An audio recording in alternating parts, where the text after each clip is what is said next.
Hello. Good morning guys. At ito na naman ang ating pananghalian ngayon.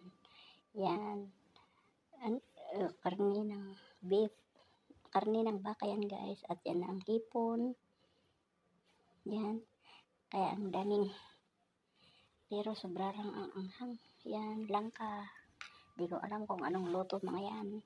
Kasi puro naman pula binili namin sa restaurant ng Indonesian food, pero hindi ko alam kung anong luto mga yan. Basta nakita ko na lang, yun na lang ang binili namin, hipon, pero masarap naman guys. Yan, hindi ko nga lang alam kung anong luto niyan. Kasi lahat naman ng luto nila doon maanghang, kaya to nag-take out na lang kami. At pangtanggal ng anghang, bumili na naman kami ng fruit shake. Yan guys.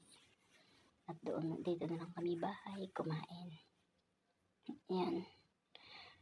Masasarap ang mga luto nila pero sobra lang ang anghang.